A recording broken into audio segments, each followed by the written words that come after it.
Welcome to A Dose of Common Sense. I'm your co-host, Kelly. And I'm your co-host, Jim.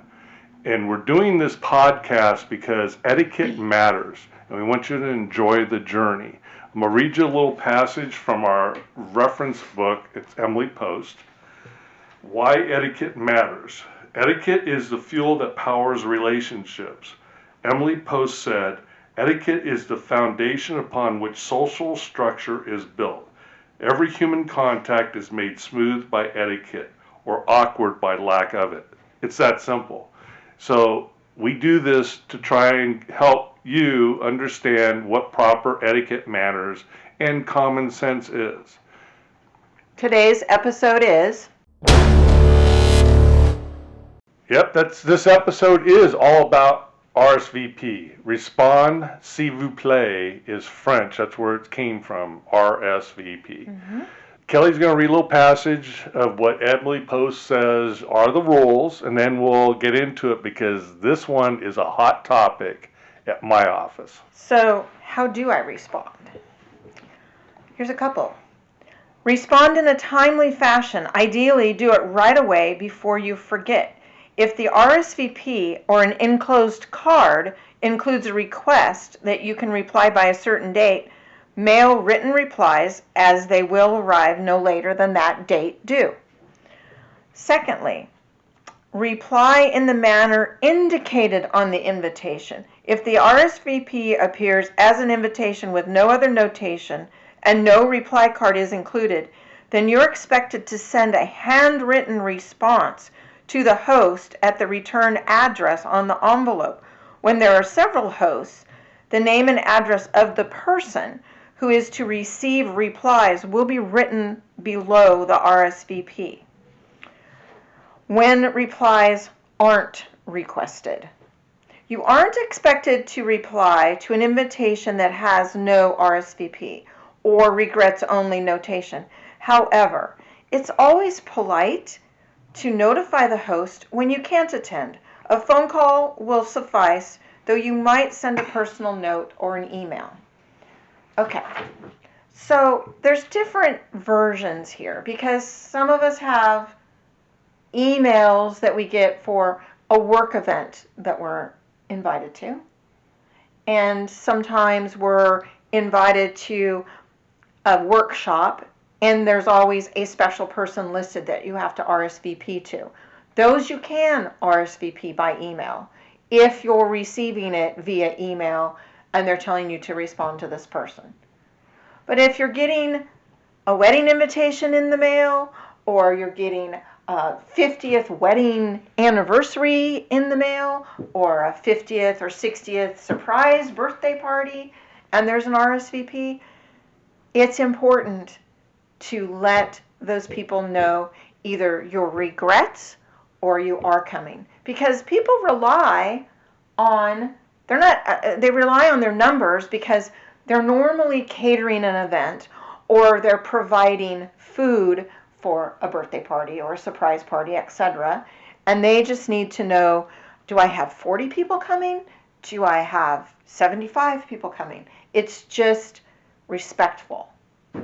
The big controversy that's, when I talked about this at work, is two things. Number one, responding, which Kelly's 100% right. You get a text that says, hey, we're going to go party at the winery on Burger Day. Respond back the same way you got it. If it was a text message or an email, you say, yes, Kelly and I will be there. Mm-hmm. Count 2. Or, sorry, we're out of town that weekend, can't come. Don't leave it hanging. There's no reason to leave it hanging. Just acknowledge it. Just acknowledge it right then and there. Mm-hmm. If your plans change, you can always call them or email them. You can, in fact, do it the same method you got it.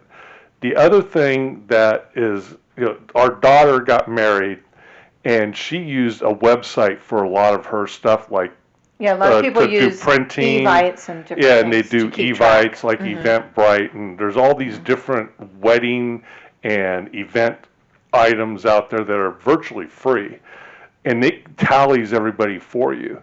But what was the huge thing was when it says, hey, John Dummy, you're invited to come to my wedding. It doesn't say John Dummy and guest. It says just John Dummy.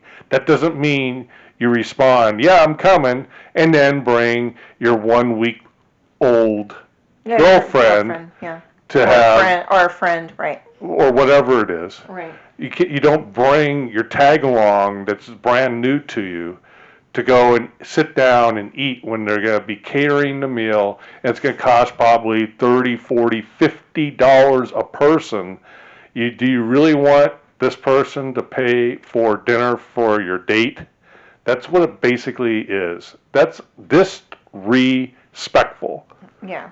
Totally disrespectful. You just have to, if it says and guest, then that's fine. Then they're accepting that. Drag her along. Somebody. But if there's a lot of invitations do not have and guest. A lot of them don't. So you have to respect that and don't call and ask, well, but I really want to bring da-da-da. It's like, sorry, don't even ask that question.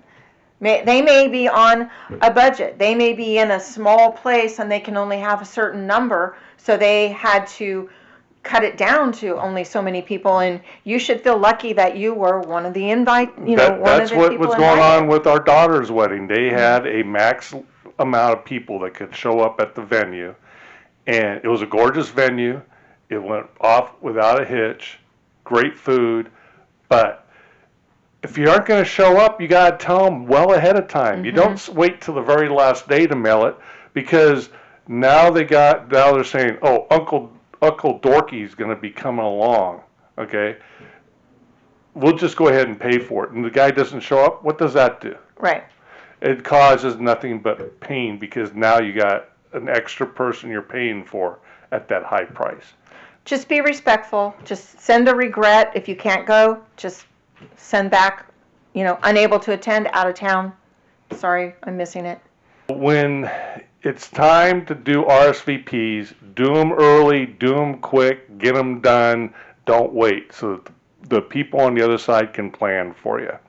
Just send either the regret, I'm unable to attend, I'm out of town, appreciate you thinking of me, or I'm coming. Just let them know. This is the end of this podcast. Next one starts a whole different segment. It's going to be interviews and the proper dress that you do on interviews. I'm Jim. I'm Kelly. Enjoy the journey, be good humans, and please use etiquette and manners when you're dealing with other people in this world. It helps so much when we all can smile and enjoy the journey. Have a great rest of the day.